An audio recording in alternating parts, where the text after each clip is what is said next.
Assalamualaikum warahmatullahi wabarakatuh and a very good afternoon I bid to Mr. Zarif Effendi and dear audience. Welcome to Bloom Second Talk Session, Diversity and Inclusion. My name is Amin Haikal and I will be MC for this session. To begin this ceremony, I would like to invite Muhammad Zulfadli for the Dua recitation. Please welcome. Am I audible? Yes. أعوذ بالله من الشيطان الرجيم بسم الله الرحمن الرحيم الحمد لله رب العالمين والصلاة والسلام على أشرف الأنبياء والمرسلين وعلى آله وصحبه أجمعين يا رحمن يا رحيم. Praise be to Allah, the Lord of the universe. Blessings be upon our Prophet Muhammad sallallahu alaihi wasallam and his companions, and for those who follow his sunnah until the day of judgment. On this blessed day, in conjunction with our talk session, we are grateful towards you in favor of all the infinite blessings to us, your servants, to live a safe and prosperous life. We seek your blessings for flawless progress of this event, from the beginning until the end. We seek your guidance to steer clear of events that would be detrimental to the progress of this event.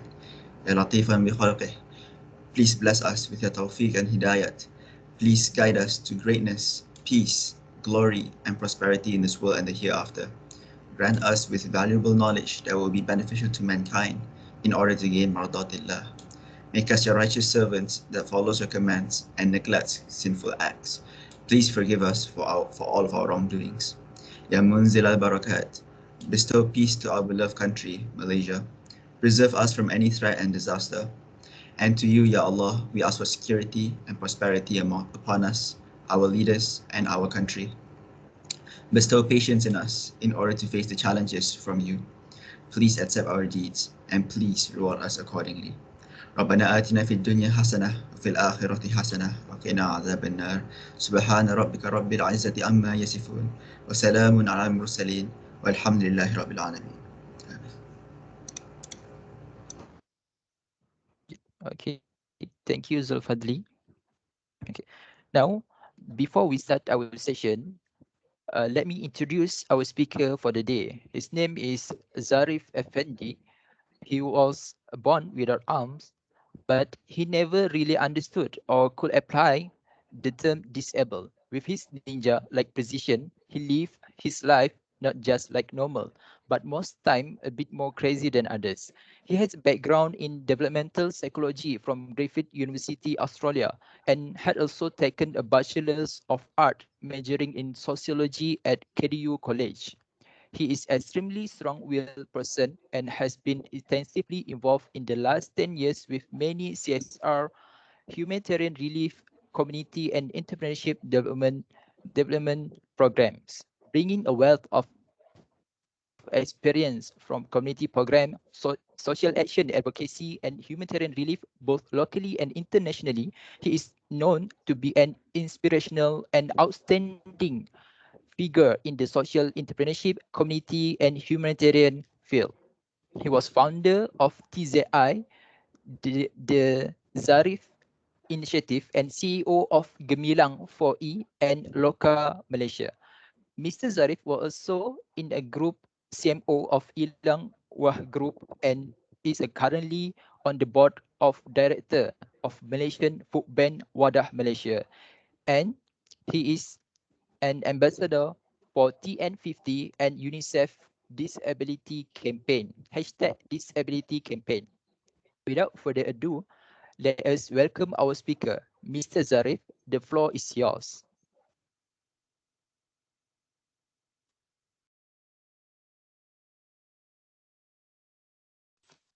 Assalamualaikum warahmatullahi wabarakatuh. Thank you very much, Mr. MC. That was a very nice introduction.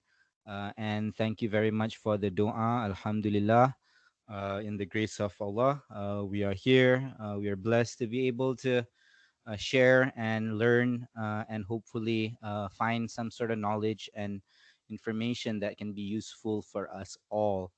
I just wanted to say a big thank you to the organizing committee, Bloom, YUTP, and all the organizers. Thank you very much for your engagement and invitation. I hope my volume is clear and I hope everything goes well, inshallah, today. Um, so I really like how you start with a doa. I like to start everything as well with both a doa. And as I do that, just a little tip, I use that opportunity as we do our doa, right? Is to have an opportunity to breathe. I always like to start things with a prayer and with a breathe as well, with a breather as well. And so I appreciate your start on this. So just to introduce myself a little bit, as the MC. What's your name again, Mr. MC? I mean, Haikal. Amin Uh, Haikal. Okay, I mean, just double checking first. Are we going full on English, or are we more comfortable to proceed with BM, or shall we mix it up? What is your advice on this?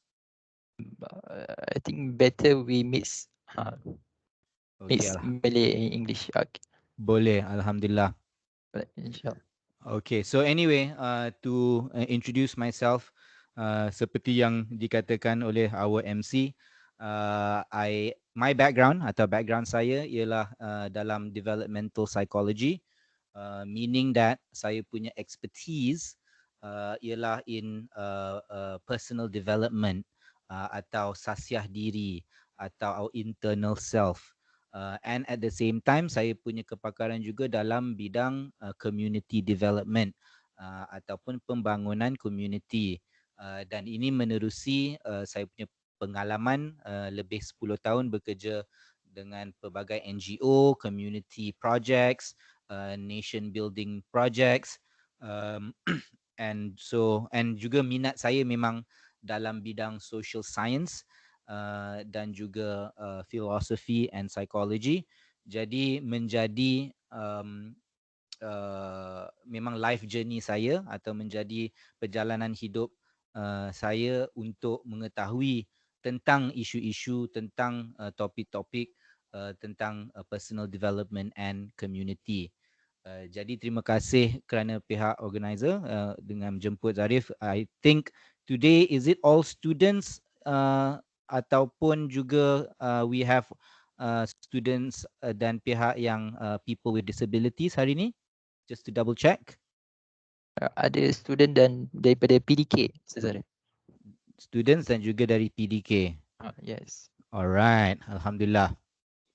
So saya sangat teruja and very excited selalu bila dapat bertemu dengan students, especially kerana bagi saya zaman pendidikan, zaman student dulu ialah zaman yang paling Zarif cherish, tetapi juga rasa zaman yang paling boleh dikatakan contribute towards pembangunan diri Zarif. Jadi alhamdulillah, when I think of you all in your universities, bila you kat dalam institusi pendidikan tersendiri, you are in an amazing opportunity. You have satu opportunity yang sangat amazing, because you now have the opportunity to learn dan juga opportunity to grow. Dan kerana ini opportunity, because tak semua orang, Zarif, kita semua tahu bukan semua orang ada opportunity untuk belajar. Dan kepada semua yang ada opportunity tu, kita ambil opportunity, not just dengan kesyukuran, but juga dengan penuh kehausan, right? Dan juga dengan rasa enthusiasm untuk belajar dan grow. Jadi Zarif, what I will do today, apa yang Zarif akan lakukan hari ini, I have about a bit less than sejam kan hari ini.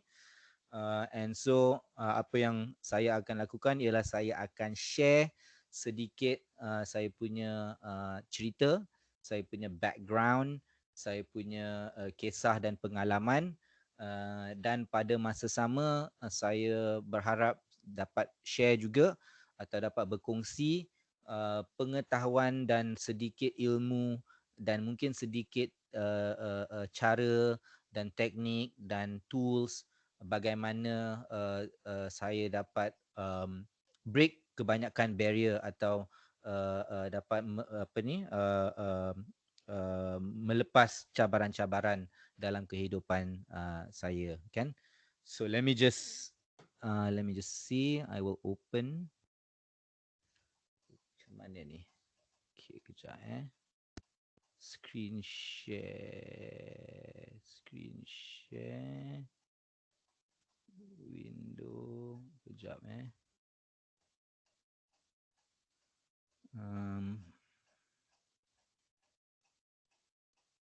Diversity and inclusivity. Okay, dah buka. Jadi sekejap, let's see how do we do this. Alamak, macam mana kita nak buat ni Kejap Ha. I just Boleh have- ke, Mr. Zarif? Or you want us to sekejap, share the screen? I nampak je macam canggih, tapi sebenarnya tak canggih. Bit blur on this. Kejap I tengah figure out how to screenshot. What do I screenshot on? Windows, is it? Microsoft PowerPoint. Yes. Share. We need permission to screen recording. Go to security, privacy policy. Okay.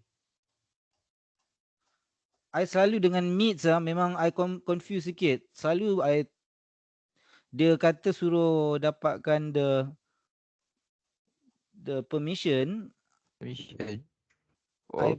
Tapi dia tak ada okay. Dia hanya dismiss saja. Oh. Dia kata recording has started. This recording, okay. Dismiss. So it's okay, Mr. Zarif. you have a backup kan? Kita ada backup. Yes.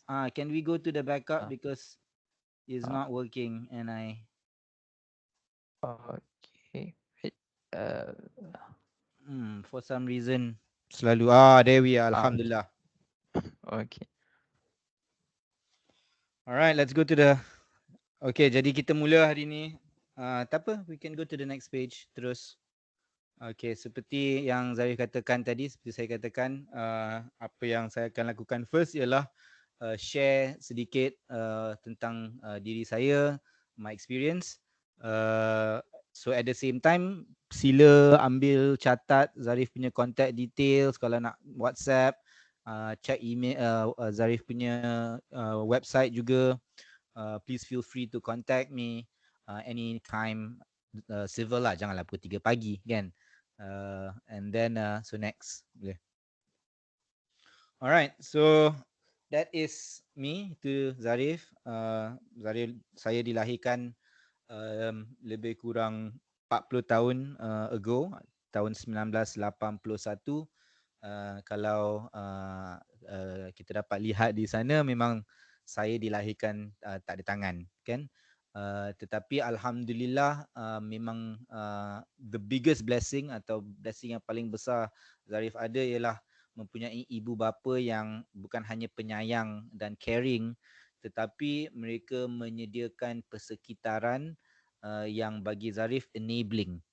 We are considered this people with disability kan, atau kurang upaya, tetapi ibu bapa Zarif menyediakan persekitaran yang membolehkan Zarif belajar dan grow dan juga explore siapakah diri Zarif dan apa yang saya boleh lakukan dalam dunia ni. So alhamdulillah kepada mereka yang ibu bapa di sini, kalau ada anak yang mungkin OKU, the best thing yang anda boleh lakukan ialah selain memberi kasih sayang adalah juga memberi ruang dan memberi persekitaran yang membolehkan anak kita membesar dan explore. Kerana kenapa Zarif kata ni ialah I seem to know, saya dapat tahu cerita yang ramai juga anak-anak OKU yang di nak kata kurung, bukan dia hanya kurung tapi duduk rumah saja kan, tak di encourage untuk keluar. Jadi alhamdulillah ibu bapa saya memberi encouragement kan, dia memberi Zarif dorongan untuk explorekan diri. Pada masa sama Zarif tetap kena lakukan tanggungjawab kat rumah, bersihkan pinggan bila makan kan, and then kena tolong bersihkan rumah bila time weekend. Jadi kita includekan dalam aktiviti harian, dan bagi Zarif tu menjadi titik permulaan yang sangat penting dalam pembangunan diri saya. Next. And then saya rasa satu daripada cabaran pertama dalam kehidupan ialah di zaman sekolah. Especially masa darjah 1 sebenarnya. Bila baru masuk sekolah first, cabaran pertama ialah di reject untuk sekolah sekolah biasa, as they call it, normal sekolah rendah, kan. Jadi bila di reject tu saya terpaksa pergi berjumpa dengan guru besar pada masa tu, dan bersemuka dengan beliau, dan juga finally had to convince him, kan. Jadi kita kena convincekan dia untuk membenarkan saya masuk ke sekolah itu. Tetapi bagi saya cabaran tu bukan perkara yang buruk, tetapi bagi saya dia memberi pelajaran yang sangat awal daripada zaman awal lagi, yang kita perlu bekerja keras and fight for your right. Maknanya kita ada kita punya right, dan kita tidak hanya boleh membiarkan sahaja keadaan menentukan segalanya. Jadi alhamdulillah Zarif pergi ke sekolah, sekolah biasa daripada sekolah rendah kebangsaan Jalan Geni 2, sampailah ke sekolah menengah Taman Melawati, semua sekolah yang I guess not special education. Tetapi bagi diri saya juga mungkin perkara itu juga agak penting, kerana ia membenarkan saya berinteraksi dengan rakan-rakan dan other people, and tak rasa macam intimidated or tak rasa macam berlainan, kerana actually masa zaman sekolah sampai only probably bila adulthood je, bila dah zaman dewasa je, Zarif merasa keadaan konsep OKU tu menjadi relevan. Masa sekolah sebenarnya, zaman sekolah tak rasa macam relevan, kerana alhamdulillah dapat pergi sekolah, dapat main skateboard, pergi gig, main sukan, join team football, masuk PBSM, and so macam-macam. Alhamdulillah dapat experience zaman persekolahan yang sangat fulfilling bagi Zarif, kan. Dia bagi Zarif alhamdulillah dia memberi bukan hanya pendidikan, tetapi pengalaman dan rakan-rakan dan dan persekitaran sosial yang membolehkan Zarif continue untuk grow, kan, dan membolehkan Zarif continue untuk membesar juga. So alhamdulillah zaman sekolah was very nice. Next. And then next page. Okay. And then alhamdulillah zaman persekolahan dapat membawa Zarif ke zaman universiti, dan seperti saya katakan awal tadi, kan, bila kita dalam universiti ni atau walaupun kita dalam sekolah, sebenarnya ia satu keadaan yang sangat best dari segi you're very lucky, you have the opportunity, kerana dalam kehidupan ni Zarif belajar yang ramai sangat orang tak dapat opportunity untuk mendapat pendidikan, apatah lagi untuk melangkah ke universiti juga. Dan alhamdulillah saya dapat ke universiti. Saya mula dengan kat UiTM, mula-mula belajar law. Lepas tu saya tukar, saya ambil psychology dekat Griffith University Australia. Dan pada zaman tu juga alhamdulillah mempunyai kehidupan yang fulfilling juga daripada college dan universiti dekat sini dan juga di Australia, dapat belajar hidup. Saya sudah hidup berdikari dari umur 18 tahun. Jadi dari umur 18 tahun tu dah duduk dekat hostel, dari hostel duduk rumah sewa ke another hostel, ke another rumah sewa, kan, zaman universiti kan, macam-macam dia punya fasa dia. Dan di sana juga Zarif dapat berkawan, berinteraksi, belajar tentang diri Zarif, tentang createkan kita punya mindset, kita punya exposure kepada orang, kita punya interaksi, berkomunikasi, dan alhamdulillah I had a good time, man. And at the same time kita belajar. I learned a lot dalam zaman persekolahan dan zaman universiti. Next. Dan seperti yang dapat disaksikan sini, memang kelakar sebenarnya. Satu, pertamanya bila orang jumpa saya, satu daripada perkara yang selalu sangat saya dapat ialah, pertamanya orang akan fikir macam mana dia ni makan, which bagi saya kelakar sebab sangat basic kan benda tu, macam mana saya makan. And tetapi alhamdulillah selain dapat makan dengan sendiri saya dapat melakukan pelbagai juga perkara selain makan dan menggunakan garpu atau sudu. Dan bagi saya tak stopkan diri, tak apa ni membiarkan perkara seperti tiada tangan untuk mentidakbolehkan saya melakukan aktiviti dan explore my interest. Sebab memang daripada zaman muda dan zaman persekolahan, saya memang mempunyai mungkin banyak energi dan juga appetite kan untuk explore dan cuba benda. Memang saya daripada kecil dulu scuba diving ni daripada umur 13 tahun sebenarnya. Horse riding ni pun sebenarnya daripada umur 8. Jadi daripada 8 tahun saya dah horse riding. Dan memang undeniably juga because sebab saya punya ibu bapa memberi exposure sebegini, tetapi juga mereka tidak mengkongkong dan membubble wrapkan diri saya. Jadi alhamdulillah saya dapat mengeksplorkan diri kan, dapat melihat, menjelajah ke pelusuk dunia juga, dapat pergi travel daripada ke Australia, ke Turki, ke France, ke Holland, ke merata dunia alhamdulillah. Next.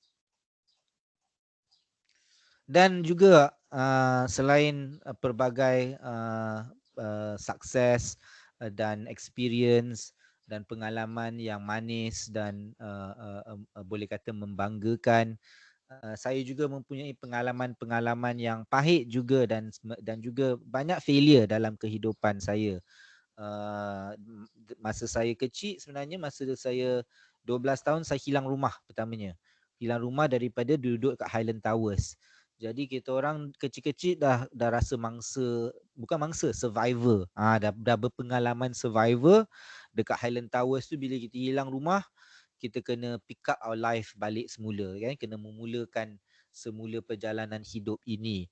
Dalam kehidupan sebagai seorang dewasa juga, Zari mempunyai pengalaman gagal dalam perniagaan, gagal dalam bisnes, dan juga pernah juga gagal dalam marriage atau dalam kita punya relationship kan.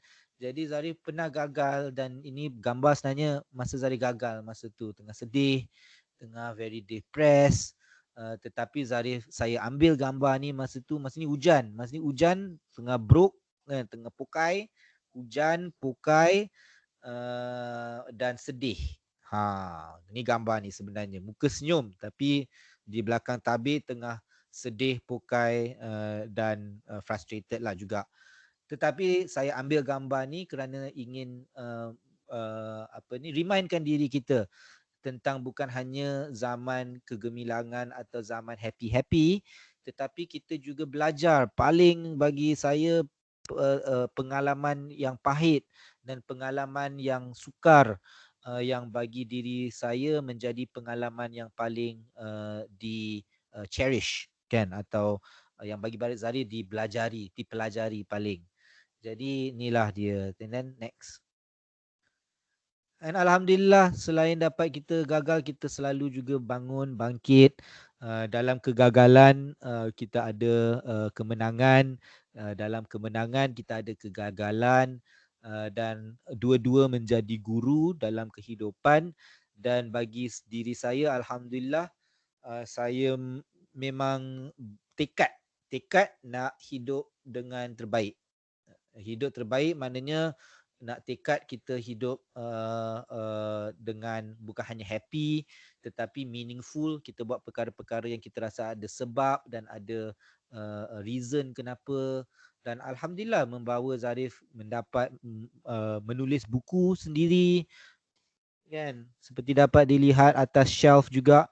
um, dan juga dapat bekerja sama dan bekerja dengan organisasi-organisasi yang bagi Zarif agak hebat dan juga agak memberi platform yang besar untuk kita berfungsi dan berkhidmat untuk masyarakat dan dunia, insyaAllah.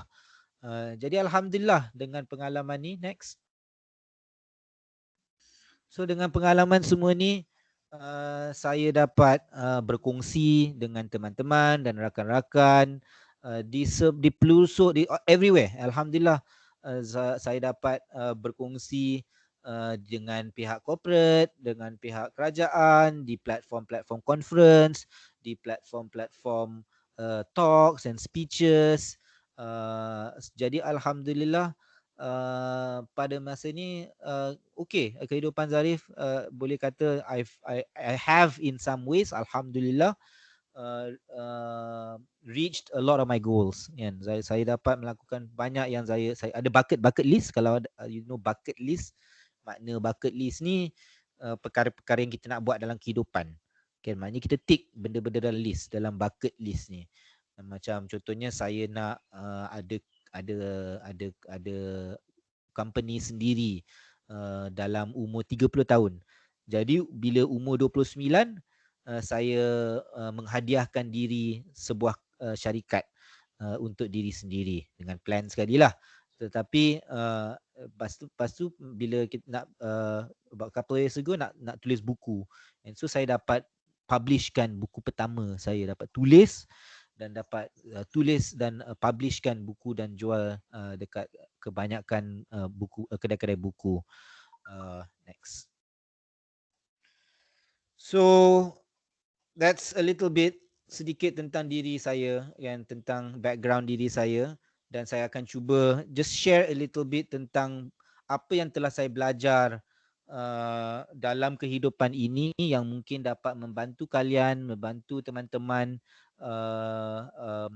meneruskan perjalanan hidup ini dengan insyaAllah lebih berkesan, lebih efektif dan lebih meaningful untuk diri kita. Jadi dengan titik mulanya sentiasa saya bertanya kepada diri dan kepada semua, kenapakah kita berada di sini. Jadi ini satu soalan yang sangat penting bagi saya kerana dia memberi reason kenapa kita bangun, kan, dan juga kenapa kita bekerja dan kenapa kita berusaha.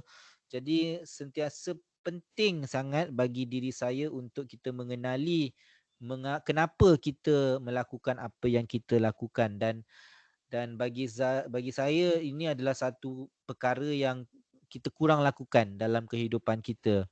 Dan sebenarnya bila kita lakukan pun ramai orang mungkin akan kata merepek juga sebenarnya. Jangan bazir masa fikir semua benda ni. Tetapi kalau kita tak fikir kenapa kita lakukan apa yang kita lakukan, kenapa kita bangun pagi, kenapa kita bernafas, kenapa kita berada di dunia ini, bagi saya ia agak kosong bila kita tidak tahu kenapa kita berada di sini. Jadi bagi titik permulaan sangat penting untuk kita mengetahui kenapa. Next. Kerana kita sentiasa grow, kan. Kita kenapa penting kan, kenapa why is penting, ialah kerana kita mempunyai fasa-fasa yang tertentu dan kita akan continue growing, kan. Jadi daripada baby sampailah ke meninggal, sebenarnya dalam universiti Zarif pun belajar developmental psychology ni bermakna development kita daripada bayi, kan, kita punya pemikiran, kita punya mindset, kita punya ability, cognitive ability, emotional ability, mental ability, sampailah kita ketua, dan juga last kali the end show is kita meninggal. Tapi ni end show part 1 kan. Bagi saya sangat percaya bahawa ada next journey dia. Ni hanyalah pit stop saja. Next. Dan dalam perjalanan kita memang selalunya kita pening kepala dalam perjalanan kita ni. Siapa rasa boleh relate dengan gambar ni? Can you relate dengan gambar ni? You rasa bila you tengok ni gambar ni rasa macam saya pun pernah juga rasa dalam keadaan ni. Kan? Dan benda ni memang biasa semua orang. Bila kita daripada kecil kita ada perkara-perkara yang memeningkan kita. Bila kita dah teenager ada pula lain perkara yang memeningkan kita. Bila kita dah dewasa ada perkara lain juga yang memeningkan kita. Dan kita biasa rasa stuck lah, rasa tak sure lah. Dan ni lagi-lagi kalau kita dalam keadaan OKU ni, saya rasa menjadi satu keadaan juga di mana ada social punya stigma pula and social situation di mana kita perlu overcome juga. Dan jadi di pelbagai kehidupan ni semua orang basically mempunyai cabaran yang tertentu dan cabaran ini menjadi mental block kepada kita semua. Dan dia cabaran macam-macam, boleh physical, ability, boleh cabaran mental, cabaran ekonomi, cabaran gender, cabaran tak duduk dekat bandar dengan luar bandar, kan? Jadi cabaran ni pelbagai. Next. Tetapi bila kita lihat sebenarnya ada cara-cara bila kita tengok macam mana nak mengatasi sesuatu situasi atau intervensi sesuatu situasi. Bagi saya it's nice to share dengan you a little bit of like macam background macam mana the professionals melakukan intervensi atau memikirkan tentang intervensi seseorang. Bermakna kita sebagai manusia ni ilmu both I rasa applicable dalam bidang yang saya lakukan, which is psychology, tetapi juga dalam bidang kita sebagai manusia. Sebab saya rasa kita kurang pembelajaran macam mana nak jadi manusia yang lebih efektif. Apa yang kita banyak belajar, matematik, sains, nak jadi engineer, coding, kan, banyak benda ni yang kita belajar, architecture, tetapi kurang sangat pembelajaran macam mana kita nak merintervensikan diri kita dan masyarakat kita. Jadi bila kita lihat ada dia punya spektrum dia antara society kita dan juga individual kita. Kan? Next. So, seperti saya katakan, saya nak share beberapa perkara yang mungkin dapat membantu kalian lebih efektif dalam kehidupan. Tak kira kalau kita OKU ke, kita duduk bandar ke, kita duduk luar bandar ke, saya percaya bahawa cara-cara ni dapat membantu kita untuk menjadi manusia yang lebih bagus, yang lebih produktif, yang lebih empathetic, yang lebih compassionate dan yang lebih cool and calm and clear dalam kehidupan kita. Jadi kalau kita lihat ada praktis-praktis tersendiri yang sangat useful dalam kita punya diri. Gratitude bermakna untuk jadi thankful atau bersyukur pertamanya, kan. Lepas tu bersyukur ni penting sebab kebanyakan kita dalam kehidupan ni banyak kita punya expectation, banyak yang kita nak, banyak yang kita rasa yang kita berhak. Kita punya berhak ni, hak ni macam-macam. Kita berhak bergembira, kita berhak happy, kita berhak dapat ni, dapat tu. Tetapi dengan berhak tu ada juga tanggungjawab kita, dan satu daripada tanggungjawab yang paling besar ialah tanggungjawab untuk bersyukur sebenarnya. Syukur itu sebenarnya satu tanggungjawab juga. Jadi bila kita bertukar kita punya expectation ke gratitude, memang banyak mindset yang dapat dibantu, kerana bila banyak perkara yang tak jadi dalam kehidupan kita yang nak macam kita punya way, kan, kita banyak perkara yang mungkin kita gagal atau tak jadi dengan kita punya niat, kan. Tetapi kita perlulah syukur every time, syukur dalam kemenangan dan syukur dalam kegagalan. And then kita engage dengan engaging in difficulties. Maknanya kita bukan hanya buat perkara yang mudah saja dalam hidup, kan. Kita try different things. Some things might be difficult. Sedikit lucu tapi tak lucu bahawa perkara yang paling ditakuti dalam dunia ni selain hantu dan monster, yang lagi orang takut daripada monsters and hantu ialah public speaking. Ialah public speaking. Jadi it's mungkin perkara-perkara macam ni kalau kita rasa takut kan, susah nak public speaking, kita cuba public speaking. Selain tu penting untuk kita menjadi self aware atau kita peka tentang diri kita peka tentang kekuatan kita dan juga kekurangan kita. Semua orang ada kekuatan, kelebihan dan kekurangan. Semua orang. Walaupun mungkin seseorang itu juga bedridden lah pun. Saya ada tahu tentang seorang ni yang dia bedridden, dia apa ni paralyzed kan, from dia punya neck down. Tetapi alhamdulillah dia dapat education, dia dapat university, menerusi open university, dia internet online university, dia dapat bercareer juga. Kan, ada career juga. Ada juga orang seperti Stephen Hawking kan, yang dia ada dia punya situation langsung tak boleh bercakap pun, tak boleh bergerak pun kan, and yet menjadi satu daripada the greatest pemikir, thinkers kita of all time kan. Jadi kita cuba perkara-perkara, jangan hanya cuba perkara yang senang, kita cuba juga perkara yang susah. And kita kena peka kan, peka tentang diri kita, peka tentang kekuatan dan kelemahan juga, kerana banyak kelemahan kita sebenarnya juga kekuatan kita, dan banyak kekuatan kita juga kelemahan kita. Dan Zahri belajar macam contohnya banyak benda yang saya lakukan sebenarnya bagi saya taklah big deal sangat. Berapa ramai orang pergi horse riding kat luar tu, berapa ramai orang scuba diving kat luar tu, tapi bila orang tengok saya scuba dive atau saya horse riding, semua terpegun kan. Tetapi saya menjadikan tu sebagai kekuatan. I turn that into a strength kan, daripada malu dan segan orang tengok, kita like alright, great, I got their attention kan. Because bila kita nak melakukan kerja pula atau kita nak do work, kita nak attention orang juga kan.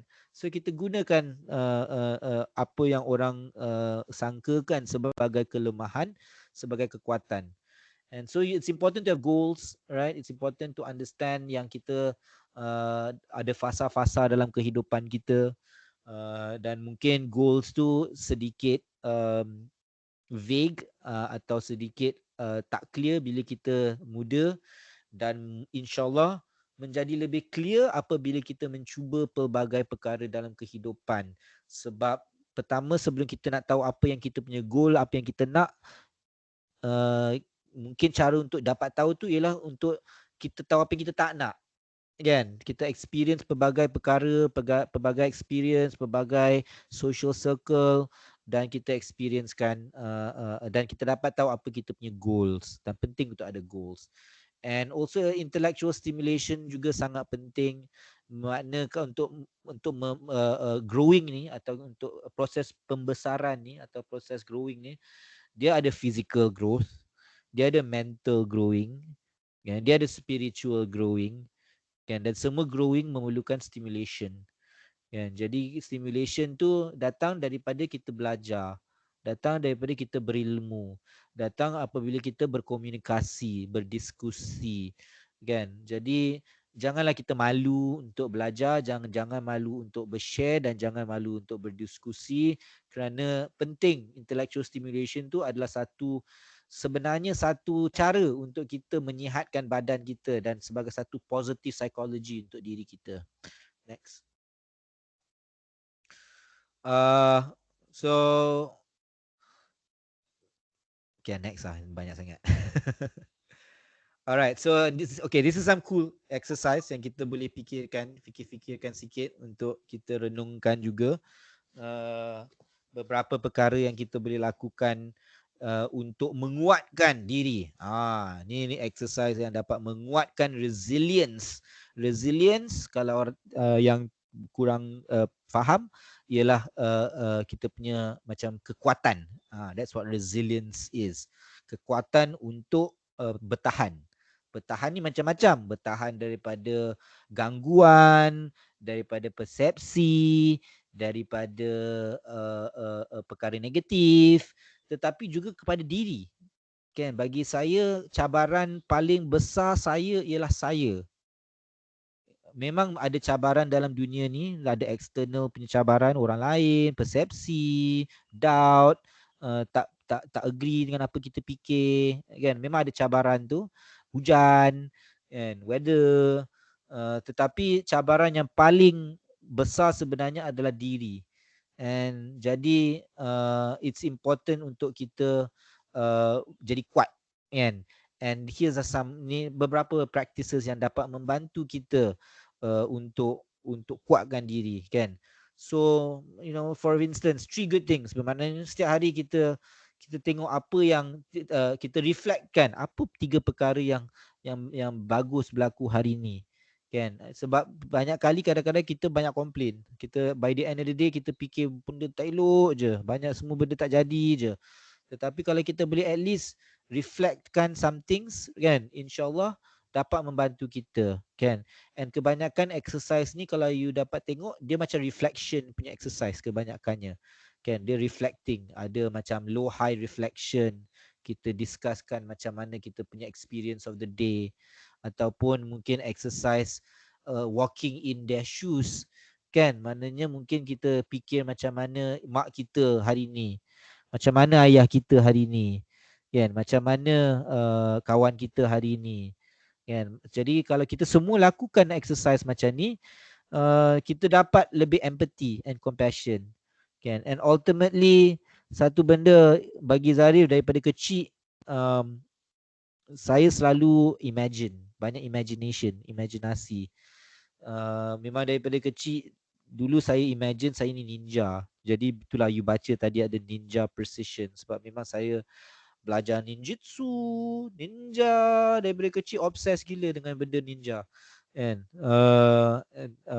so I love Naruto, of course. But beyond that,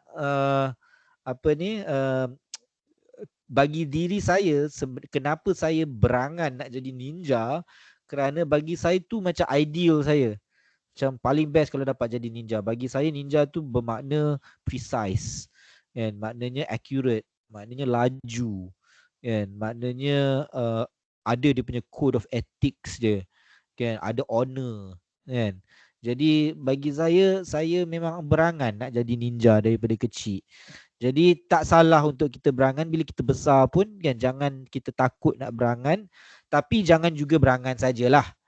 Itu yang penting juga. Kalau kita berangan je lebih, baik tak payah, kan. Berangan lebih tapi tak get your ass out, kan. Tak bangun buat kerja, tak ke mana juga, ke laut juga at the end of the day. Okay, next. So tu sedikit tentang cara-cara psikologi kita, kan, macam mana kita dapat menguatkan diri. Selain tu bagi saya banyak bertafakur, kerana saya tahu at the end of the day kita semua suffer. Suffering ni macam-macam. Daripada lahir ada setengah orang ada suffer, kan, ada rasa sakit, pedih, perit, macam-macam adjektif untuk suffering ni, kan. Dan suffering ni seperti yang dikatakan, challenges dia boleh di merata. Orang meninggal, kita punya orang tersayang boleh meninggal, boleh gagal, boleh disappointkan kita, macam-macam. Tetapi paling penting ialah kita embrace. Maknanya baik ke buruk ke, kita syukur, alhamdulillah, kita embrace all suffering and berterima kasih kepada semua, kan. Next. Paling penting juga ialah untuk kita tak be afraid, kan. Maknanya of course penting juga untuk ada fear. Fear tu sebenarnya satu perkara yang bagus juga apabila tidak melebihi, kan. Dia memberi kita rangsangan untuk react. Tetapi janganlah kita macam contoh, kalau Zarif dari kecil sampai sekarang takut, rasanya tak dapat nak lakukan dan tak dapat nak achieve dan tak dapat nak mendapat experience mungkin 3 suku perkara dalam hidup Zarif, hidup saya tidak akan dapat jikalau saya berlandaskan ketakutan. Kata tadi, janganlah kita berlandaskan ketakutan, tetapi kita cuba semua benda kita nak cuba. Kadang-kadang kata apa, walaupun baik atau buruk kita cuba juga kadang-kadang benda dalam kehidupan ini, sebab kita tak tahu kadang-kadang apa yang baik dan apa yang buruk, apa yang kita boleh dan apa yang kita tak boleh, apa yang kita reti dan apa yang kita tak reti, apa yang kita minat dengan apa yang kita tak minat, kan? Kalau kita tak cuba segala perkara, bukanlah nak kata kita cuba makan tai atau benda perkara merepek, kan? Of course, mind my sorry about that if tapi kan dia tapi kita cuba perkara-perkara yang out there, kan, whether it's cultural, kenapa tak nak pergi travel explore, kenapa tak nak pergi pesta tu, kenapa tak nak pergi eksplorasi event ni, kenapa tak nak pergi kuliah ni, kenapa tak nak pergi acara sukan tu, kan? Jadi macam-macam acara dalam kehidupan ni yang kita perlu cuba. Jadi tu penting bagi saya. Next. And kalau kita tak cuba, kita tak belajar. That's kan. So jadi kalau kita tak belajar, kita tak grow pula.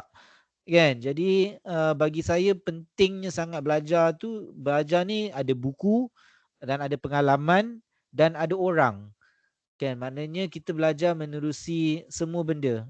Kita keluar, kita belajar. Kita rumah, kita belajar. Kan? Kita online, kita belajar. Kita offline, kita belajar. Kan? Belajar ni seperti saya katakan bukan hanya membaca, tetapi ada juga satu perkara yang orang panggil vicarious learning. Kan? Vicarious learning ni ialah belajar menerusi melihat. Kan? Kita sebab kita adalah creature yang dapat belajar menerusi action. Kan? Jadi sebagai ibu bapa itulah penting. Kan? Penting kerana kita menjadi foundation pelajaran untuk anak-anak kita. Dan belajar ni sampai mati juga. Kan? Sampailah kalau kata dah 80 tahun, janganlah rasa kalau kita dah 80 tahun tu kita dah tak ada benda nak belajar dah. Kan? Belajar ni sampai dia lebih kita belajar, saya perasan atau saya rasa lebih belajar lebih tak tahu. Kan? Lebih belajar lebih tak tahu. Lebih belajar lebih tak tahu. Kan? Jadi sebab kita rasa macam, banyak lagi benda yang kita tak tahu sebenarnya. Dan tu memberi kita humility, saya rasa, untuk meneruskan perjalanan dengan lebih clear. Next. So find your clear, kan saya kata, find your clarity and you will find your meaning. Maknanya bila kita, kalau kita tak clear, kalau kita punya kereta kotor, kan, kita punya windshield tingkap kotor, macam mana kita nak nampak benda, kan? Jadi kita kena bersih ni, maknanya kita kena clearkan kita punya mind. Maknanya kita tak bercelaru. Macam tadi diagram yang pertama tadi, kan, yang gambar tadi tu, bila kita tak clear tu, kita nak connect the dots, nak tengok the dots pun tak nampak. Saya pernah dalam keadaan, pernah dalam kehidupan saya dapat bagi tahu ni kerana saya dah pernah ke sana. Saya pernah berada di tempat di mana saya rasa tak clear saya punya mind, semua benda bercelaru, kan, saya rasa semua chaos dan kita tak tahu apa erti kehidupan. Tetapi insya-Allah bila kita ada kita punya clarity dalam kita punya minda, dalam kita punya jiwa, dalam kita punya minda, dan insya-Allah tu memberi kita erti makna hidup dengan lebih clear. Next. Dan satu daripada benda yang paling saya suka share ialah ikigai. Ni bagi saya bila kita nak tahu meaning ni atau nak cari pengertian hidup ni, besar ni topik dia. Macam-macam boleh kata apa pengertian hidup ni, huge. Tetapi alhamdulillah kalau kita lihat dalam konsep ikigai, ikigai ialah sebuah Japanese konsep Jepun yang memfalsafahkan pengertian hidup dan dia membantu kita melihat pengertian hidup dengan 4 kuadran, 4 benda dia lihat. Jadi kita jangan fikir-fikir banyak sangat, kan, benda yang kita love, benda yang kita sayang, kan, benda yang kita good at atau kita bagus apa, kan, benda yang kita boleh mendapat rezeki, kan, dan juga benda yang kita memberi kita makna kehidupan ataupun ada function kita dalam hidup ni, ada fungsi kita dalam hidup ni, bukan hanya nak dapat duit untuk bayar bil diri sendiri saja. Jadi dia ada dia punya 4 tu, passion, profession, mission dengan vocation. Jadi kalau kita fikir pengertian hidup, kenapa kita kan, adakah kita lakukan perkara yang kita passionate about? Mungkin kita tak, jadi kita rasa pengertian hidup ni kurang. Mungkin kita dalam hidup ni kurang kita punya mission dalam hidup ni. Kita hanya buat perkara yang untuk dibayar saja. Jadi mungkin kita rasa kurang pengertian hidup. Mungkin kita hanya buat benda yang memberi pengertian hidup tapi tak dapat bayar bil. Tu pun susah juga, tak happy juga. Tiba-tiba semua orang asyik balik rumah, semua orang lampu tu tak tahulah boleh pasang ke tak, makan pun tak tentu, kan? Macam mana tu bro, kan? Jadi dalam pengertian hidup kita belajar bahawa falsafah ikigai ni bagi saya sangatlah berkesan untuk membantu diri saya mengkonseptualiskan dan juga put things in context. Kan, sebab seperti saya katakan, bila kita dalam keadaan kecelaru ni, dia berterabur semua benda. Jadi kalau kita organisekan balik, falsafah ikigai ni sangatlah bagi saya high function, sangat berfungsi. Next. So being enlightened, right, atau untuk kita menyedarkan diri, right, memerlukan bukan hanya ilmu, right, we don't just need knowledge and understanding, bukan hanya perlukan ilmu, tetapi kita perlu tahu macam mana nak melakukan. Kita kena ada tools untuk macam mana nak overcome, macam mana nak do things, kan. Cuba kalau kita nak betulkan kereta kita tak ada tools yang correct, good luck, kan. Sangatlah good luck kalau you tak ada the proper tu kereta. Bayangkan kita manusia, kalau kita tak ada the proper tools untuk membantu kita maneuver dalam dunia ni, meneruskan perjalanan hidup ini, maksudnya itulah sebenarnya kenapa di dunia sekarang ni terdapat pelbagai orang, ramai statistics, mental health issues, social issues, poverty, unemployment, unhappiness. Of course COVID contribute besar, tetapi memang kita dalam the last 5 tahun dan 10 tahun mempunyai bukan hanya COVID pandemic, tetapi mental health pandemic yang sangat teruk. Jadi penting untuk kita belajar dan juga untuk kita menggunakan tools, kan, untuk kita maneuver dalam hidup ni. Jadi tools dan ni banyak macam buku, kan, ilmu, Quran. If you're not Muslim, you can other scriptures, kan. Jadi kita ada tools kita untuk kita meneruskan kehidupan ini. Jadi penting untuk kita explorekan semua. Next. So set your intentions, penting. Seperti saya katakan, kalau kita lakukan perkara, kalau kita tak ada intention, kita tak ada goal, kita tak ada macam mana kita nak tahu arah kita. Kalau dalam kompas kita tak ada arah tuju, jadi kita tidak akan tahu. Tetapi bukan benda ni datang secara automatik, arah tuju datang apabila kita mengetahui dan experience perkara-perkara yang kita suka dan tak suka, kan? Next. So penting untuk kita ada plan dalam kehidupan. Okay, jadi dalam semua fasa, bila kita dalam muda tu, sebenarnya masa saya muda dalam teenager tu tak ada plan pun sebenarnya. Tak tahu teenager mana yang ada plan. Kebanyakan teenager is clueless, dan saya juga pun lebih kurang juga. Tetapi saya mungkin ada plan yang vague masa tu, sebab dia dapat ditunjuk menerusi saya aktif dalam masa sekolah tu, aktif bergiat dalam persatuan, dan bersukan, dan juga gig, pergi muzik, kan, pergi tengok konsert, lepas tu pergi event-event, conference, kan. Tapi awal-awal tu tak ada plan. Tapi bila kita dah besar, bila kita dah dewasa sedikit, it's sangat penting sebenarnya untuk kita ada satu plan. Plan ni bukanlah macam blueprint yang sangat kompleks. Tapi kalau kita ada sedikit goal kita, mungkin kita ada plan, okey, dalam kalau katalah kita dalam bidang agriculture ke music ke bidang apa pun, kita ada plan, kita nak tingkatkan kita punya kemahiran. That's a plan. Kan, pertamanya. Sebab kita tak tahu outcome, kita sebenarnya tak tahu apa yang kita akan lakukan hari ni, kita akan tetap suka tak dalam 10 tahun akan datang. Sebab ramai orang pun boring juga lepas 10 tahun buat benda sama, tak nak buat benda sama dah. Kan?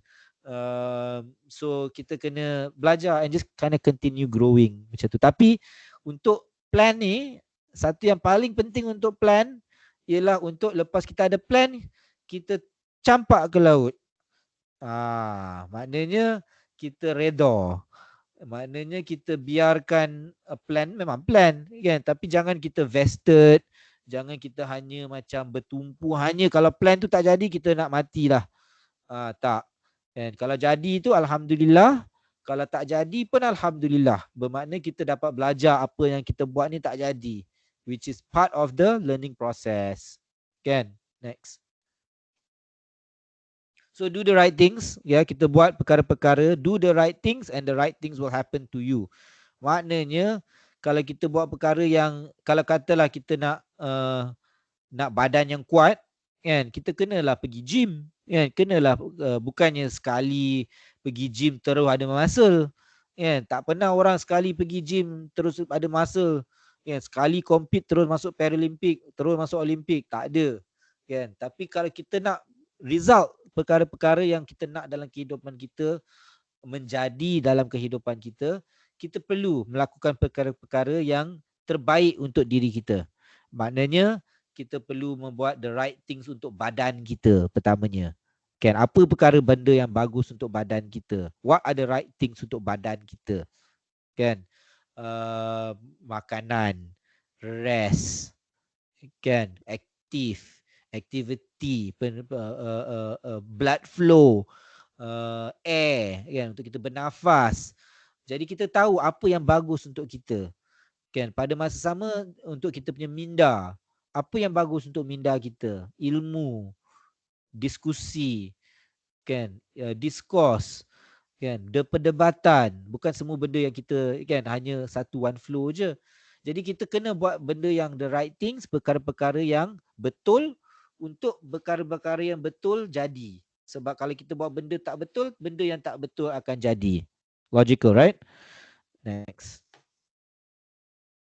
So just focus on what matters, right? Kita fokuskan apa yang penting dalam hidup ni. Dalam hidup ni banyak benda yang kita sebenarnya saya belajar lah. Dalam pendapat saya belajar bahawa kita distracted, and kita diuji dengan pelbagai perkara, kan, dengan distracted dengan persepsi, distracted dengan materialism, distracted dengan culture. So macam-macam perkara yang mungkin dapat distractkan kita. Tetapi kalau kita fokuskan apa yang penting, maknanya apa yang penting bagi yang saya belajar, penting bagi untuk diri kita dan masyarakat kita. Kan, maknanya kita belajar bahawa fokuskan apa yang kita nak. Saya tak tahu apa yang you nak dalam kehidupan ni and what is best for your life. Saya tak tahu. And I don't know what is the best for your life. Tetapi you tahu. You akan tahu. Anda sendiri akan tahu apa yang terbaik dalam kehidupan anda.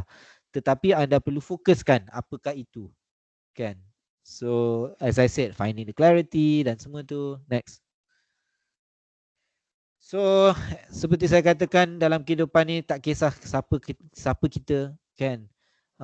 Benda yang bagi saya menjadi value kita, dua benda. Kita punya kepribadian, maknanya kita punya kesopanan. Kan, apakah kita, when people remember you, adakah dia ingatkan you sebagai seorang yang ada kesopanan, ada kesusilaan dia, kan, bersopan santun.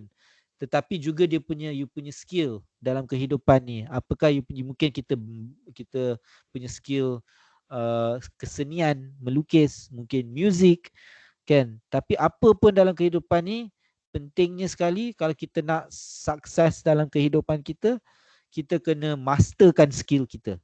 Apa jua skill kita, kita akan cuba jadi terbaik dalam kita punya field, dan apabila kita dapat menjadi terbaik dalam kita punya craft, kita punya results pun insya-Allah akan terbaik.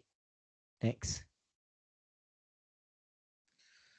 So the last ni sikit-sikit tentang ada kita punya daily protocol. Sebenarnya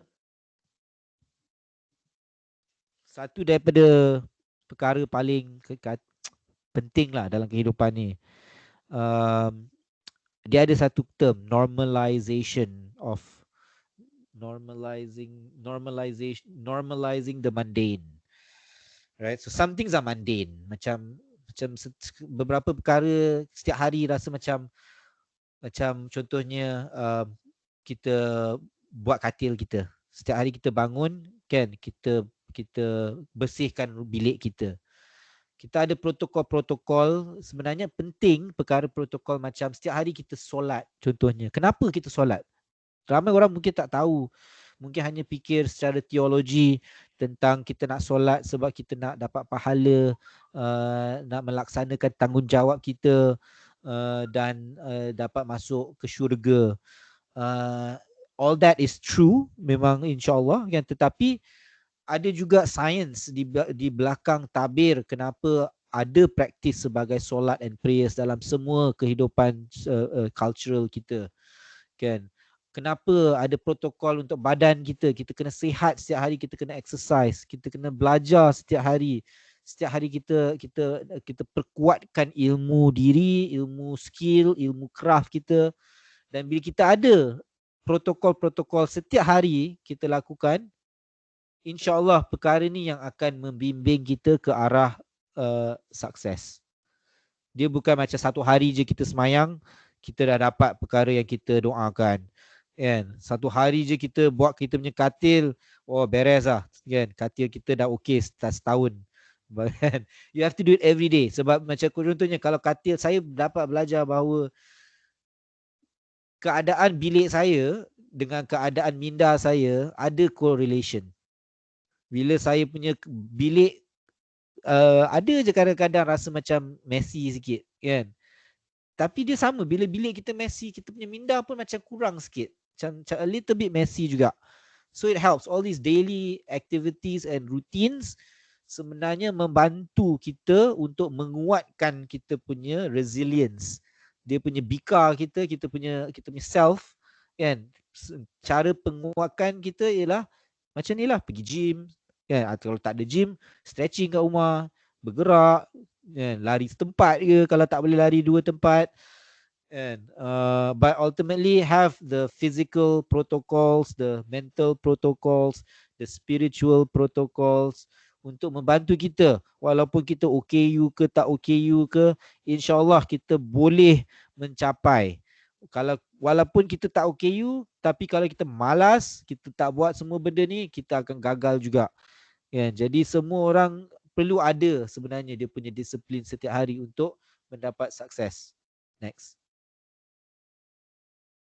So lastly, never sell, add value. Saya percaya bahawa dalam kehidupan ni, of course kita hidup dalam ekonomi, ada jual beli dia. Tetapi paling penting bukan hanya kita berjual beli. Berdagang ni bukan hanya pembelian dan penjualan, tetapi pemerkasaan value, permasukan value, pengadaan value. Kan? Kita ada value, kenapa kita lakukan perkara dalam hidup ni. So never sell yourself short at the same time. Maknanya kita janganlah rasa bahawa inilah sekadar yang saya boleh sahaja. Dari segi macam kita tak ada dream big. Ya, kita tak macam ada aspirasi. Jadi jangan jual, janganlah hanya menjual diri, tetapi kita addkan value kita dalam kehidupan ini. Next. So as I said earlier, no expectations, only appreciation. Right? Maknanya kita tak nak expect saja kan, semua kita nak berhak saja, tetapi kita bersyukur semua. Perkara baik kita syukur, perkara buruk pun kita syukur, dapat syukur, tak dapat pun syukur. Next. So, many of us are unhappy and miserable. Banyak kita memang tak happy, banyak kita miserable, rasa macam perkara kenapa kita miskin, kenapa kita OKU, kenapa kita macam ni, kenapa kita macam tu. Jadi kita ada macam-macam perkara yang kita rasa kita berhak, kan. Tetapi sebenarnya kita punya kita rasa berhak, expectations kita, dengan kita takut, bila kita takut tak dapat kita punya expectations tu yang apa ni, mempenjarakan kita dalam kehidupan. Don't let us get shackled by our fear. Kita ada ketakutan untuk tak achieve. Mungkin kita takut kita tak dapat nak menjadi apa yang kita dapat jadi, dan kita dibelenggu semua tu. Sebab kebanyakannya memang kita punya main thing kenapa semua orang tak happy ialah bila kita tak dapat jadi apa yang kita nak jadi. Betul tak? That's kind of like the basic thing of it is why you're not happy is because I'm not what I want to be. I'm not where I want to be. I'm not who I want to be. Kan? Jadi bagi saya insyaAllah dengan perkara-perkara ni kita dapat pecahkan kita punya kebelengguan. Next. And so insyaAllah I know what I know. Saya tahu apa yang saya tahu. Tapi and you also know what you know also. Kemungkinan saya dapat belajar banyak daripada anda juga. Kalau saya ada opportunity satu hari untuk duduk bersama kalian dan duduk dan borak sedikit dalam platform yang berbeza sikit, saya pasti akan dapat tahu, belajar juga daripada anda juga, kan. Tapi saya tahu apa yang saya tahu, you know what you know. Tapi banyak lagi benda yang kita nak tahu sebenarnya dalam hidup ni. Banyak. Dan benda yang kita nak tahu pun sebenarnya satu penting juga untuk belajar ni. Saya rasalah dalam belajar ni kita kena be an open mind. Maknanya kita bukan hanya ambil ilmu yang nak mengkonfirmkan kita punya pendirian. Kadang-kadang kita ada belajar, kita ada study bias. Kadang-kadang kita belajar benda yang kita nak belajar, tetapi kita hanya belajar benda yang kita rasa betul dalam kita punya paradigma, kan. Jadi bagi saya, belajarlah sampai ke China, belajarlah sampai ke Australia kalau ada opportunity, insyaAllah, kan. Kalau tak ada, belajar pun ke mana pun, kalau kan. Dan it's important untuk kita tahu that there is so many things. Dan seperti saya katakan, lebih kita belajar, lebih kita tak tahu sebenarnya. Tetapi itu pun menjadi kesyukuran. Next. So I have my programs that you can check out on my website as well. Boleh kalau anda mau connect dengan saya ada buat live coaching juga. Feel free to connect with me. Next. So kalau you want to connect with me, you can get my information on screen. Boleh email saya, boleh telefon saya. Saya ada mungkin lebih elaboration of the knowledge that I know, dan ilmu-ilmu yang dapat saya kongsikan dalam buku saya juga, yang anda boleh dapatkan di website saya juga dan juga di kedai-kedai buku. And so I guess that's the end of it. And jadi akhirnya saya nak katakan terima kasih kepada semua. Just to summarize that, kita janganlah takut untuk kita mencuba, kan. Kita semua ada cabaran tersendiri, tapi kalau kita percaya dan kita ada insyaAllah dengan dorongan, bukan hanya saya punya perjalanan hidup bukan saya sendiri yang buat. Saya ada pelbagai orang, rakan-rakan, keluarga yang membantu saya dalam perjalanan hidup ini, dan saya mendoakan bahawa kalian semua juga, anda semua juga mempunyai opportunity, mempunyai kesempatan dan mempunyai support system yang membolehkan anda semua untuk grow juga. Okay. And saya harap apa yang dikongsikan hari ini memberi fungsi dan benefit dan positif kepada anda semua. Terima kasih dan Assalamualaikum warahmatullahi wabarakatuh. Peace.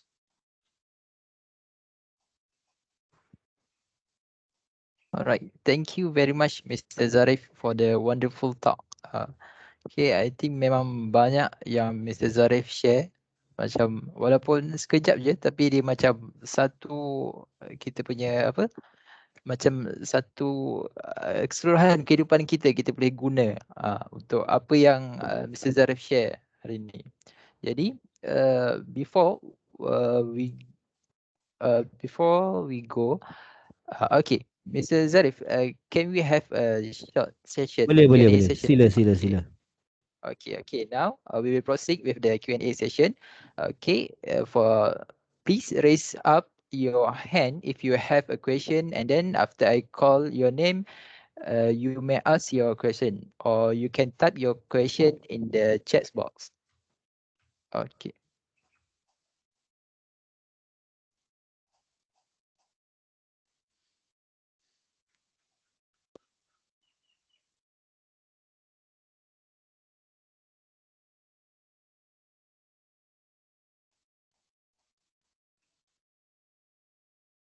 Okay, Mr. Zarif, we have one question here. The first question from Moh Yuan Ying. She asked, has Mr. Zarif found his ikigai?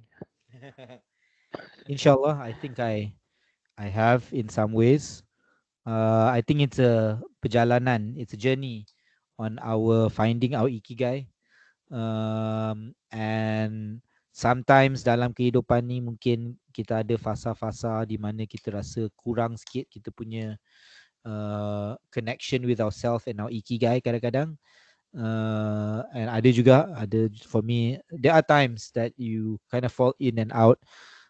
Tetapi alhamdulillah, I have all the tools and I have the knowledge dan semua tools and knowledge and encouragement yang saya ada dalam kehidupan saya membantu saya untuk continuously find and live my ikigai and the best that I can. Sebab saya pun tak perfect seperti saya katakan earlier, tetapi we all have our own ikigai, I believe, to find. And so thank you for that question. Okay. I think Mr. Zarif have answered the question. So next question is from Lim Zeng Yang. Mr. Zarif, can you give some advice to the people who is having mental breakdown and want to give up his or her life? It's a very serious question. Thank you very much. I'm going to be very careful answering this question as well. Saya belajar psychology masa kat university itu was because I wanted to understand about myself and also the people around me. Dan memang saya belajar bahawa dalam kita punya minda ni macam-macam. Kita proses ni macam-macam proses kita. Kita ada kognitif, kita ada emotion kita, kita ada macam-macam diverse dimensions of kita punya minda. And then pada masa sama, bukan semua minda dan semua emosi tenteram dan happy go lucky and everything is good all the time. Zarif juga, saya juga ada juga stress, ada juga time yang sedih, and ada juga tahu bahawa ramai orang lagi teruk keadaan, and there are mental disorders and mental issues and emotional issues that can be very severe, and dia memang semua orang ada berbeza kita punya keperluan in that sense. Tetapi bagi saya juga percaya bahawa mungkin kita dalam kehidupan kita ni, kita terlalu juga mementingkan kita punya mental self. Ya, dari segi ada banyak sangat emphasis dan fokus kepada kita punya mental self, kita punya pemikiran, kita punya emosi, dan kita tak happy bila kita fikir benda-benda tu, kan? Jadi bagi saya, cara yang sangat berfungsi or very useful for me is to remind myself yang at the end of the day, kita ni bukanlah siapakah diri saya. I go back to the why question. Why am I here? And why am I here dari segi is it to to layan all these mental problems and emotional issues and physical problems are out there and to be unhappy about it? Is that the reason why I'm here? Or am I here to do something useful and good in this world? Adakah kan, sebab saya percaya bahawa kita semua berada dalam dunia ni kerana ada kita punya fungsi kita, purpose kita kan. Dan I believe also in this concept bahawa kita datang dunia ni sebab kita in a way we like khalifahs, right? We are like the protectors. Kita, kenapakah bezanya manusia dengan binatang contohnya? Apakah bezanya kita sebagai seorang manusia yang boleh berfikir kan, dan beza kita dengan binatang contohnya kan. Jadi bila saya fikirkan bahawa okay, saya kat sini for a purpose, tetapi kenapa saya pening kepala sangat, kenapa emotional sangat, kenapa, why do I care about all these other things, kenapa banyak benda yang membuatkan saya unhappy, why are so many things bothering me? Tapi saya pulang balik ke kenapa saya fikir ni, dan adakah benda ni saya, is this me that is being a problem, or it's just my mind playing on me? Adakah hanya minda saya yang tengah, kita ada reality kan. Bagi saya reality kita ada dua. Satu reality yang kita hidup dan kita lihat kan, dan semua reality yang kita hidup dan kita lihat sebenarnya ialah penjelmaan di dalam. If you imagine everything that you see outside is you processing it inside. Kan, you tengok kerusi. Kan, memang you tengok kerusi. Tapi untuk you tahu tu kerusi, for you to have that understanding of what a kerusi is, it goes in your mind, right? It process, kan, menerusi proses dalam kita punya minda, and then dia ada emotion, and then kita dapat conclude. Kan, kita concludekan itu kerusi. Kerusi itu upsetkan saya. Ada pula conclusion tu. Kan? So it goes back to me. I ask back my question, why? Again, why am I thinking like this? Again, and when I go back to the why, I realize I have a mantra that I have learned dalam hidup ni.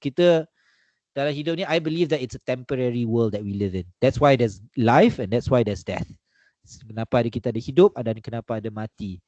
Kan? So dalam dunia ni is temporary. So why is it temporary? I ask myself back again. Right? Why are we here? Are we here to stress? Are we here to be unhappy? Right? And the stress and unhappy is that illusion. I think kita ada ilusi dalam konsep very interesting dalam konsep Buddhism. Dia ada perkataan maya, kan? So maya ni macam satu ilusi diri.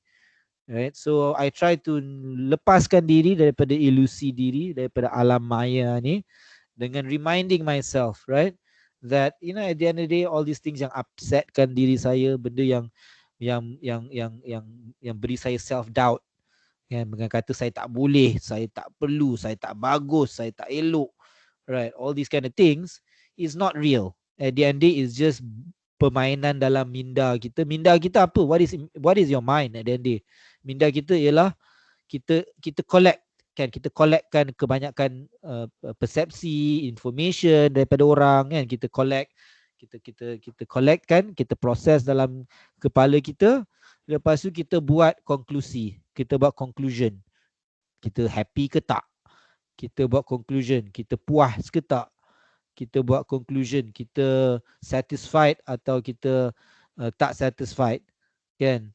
So for me it's that process. Of course there's a lot more that I can share with you, but dari segi that is my short answer, I guess. Not so short, but in a short answer, I remind myself why.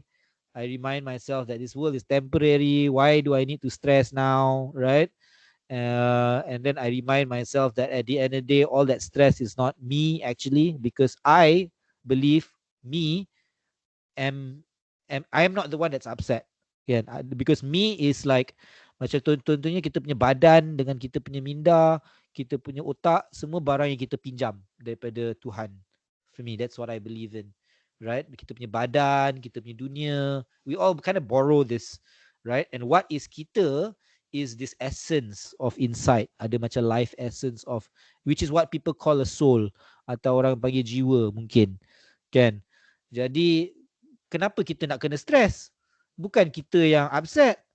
Kan? Yang upsetnya this body of mine, this mind of mine yang memang kalau kita tahu minda kita ada karakteristik minda, minda ni kita tak boleh percaya. Minda ni fallible.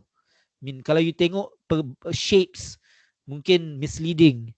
Kita punya minda ni kadang-kadang dia berlandaskan optic illusions and also emotional illusions and misconceptions, kan. Jadi bagi saya tu cara saya menstabilkan diri, emosi diri. Cool. I hope that answers. Or I hope you get that answer. Okay. Okay. I think Mr. Zarif have answered the question, and maybe yes. Okay. Nimza Yang say yes. Thank you, Mr. Zarif. Okay, so I think maybe that one is the last question for today's session. So thank you, Mr. Zarif, for answering the question from our audience. But if audience, if you still have question for Mr. Zarif or want to collaborate with him, you can follow him in Instagram, Facebook, or find him through his website stated on the screen and in the chat box. Okay. Okay. All right. Okay. Okay. Next, as the saying goes, to every beginning there is an ending. Now we had come to the end of the talk session. Once again, thank you, Mr. Zarif, for delivering the informative session.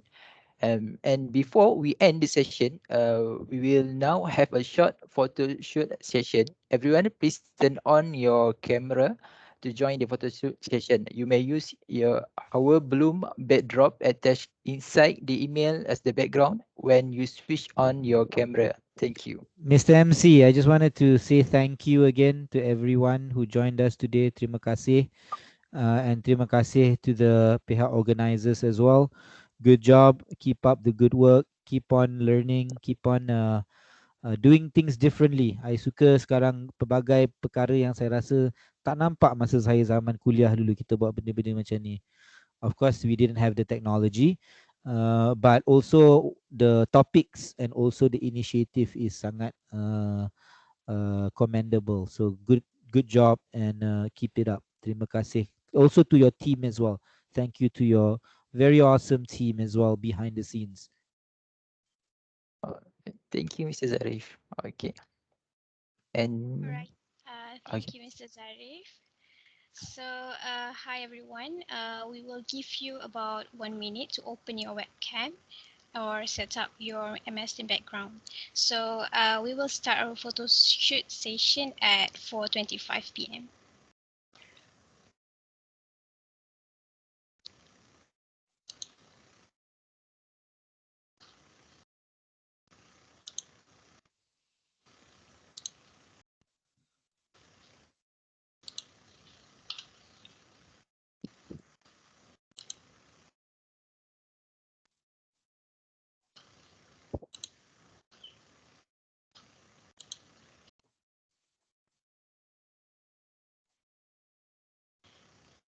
Why everyone so shy, huh? Oh, so shy one. I realize we I think we're getting shyer with like this technology, I think, in general. It's not just this session. Banyak juga sessions. There you are. Dah tak shy sangat dah. You prove me wrong. Good. I like to be proven wrong. Okay, so shall we start? Okay. In count of 3, 2, 1, smile. All right, one more. Freestyles. 3, 2, 1, smile. Okay, thank you. Thank you, everyone. All right. Have a good day. Take care. Stay blessed. Okay, thank you everyone for your kind cooperation. Before we ending the session, I would like to make a short announcement. Bloom UTP has official Facebook and Instagram page to promote product from PDK. For your information, PDK is a program set up to help people with disability. The directories to our page can be seen in the chat box below. Do follow us on Facebook and Instagram to get the latest update. And I have one last favor to ask. Please scan the QR code shown on the screen or click on the link in the chat box to fill in a short feedback survey form. You can give your feedback regarding our program and suggestion so that we can improve our next program in the future.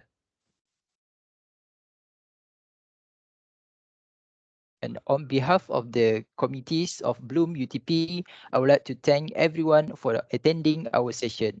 With that, our talk session has come to an end. Once again, I would like to thank you everyone for attending and participating today's session. Goodbye and have a nice day. Take care. Assalamualaikum. Waalaikumsalam warahmatullahi wabarakatuh. Thank you, Mr. Zarif.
Excuse me, maybe just a short announcement.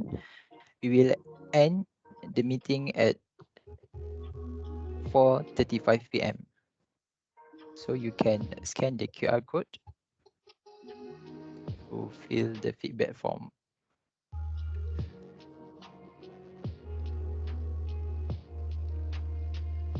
Thank you.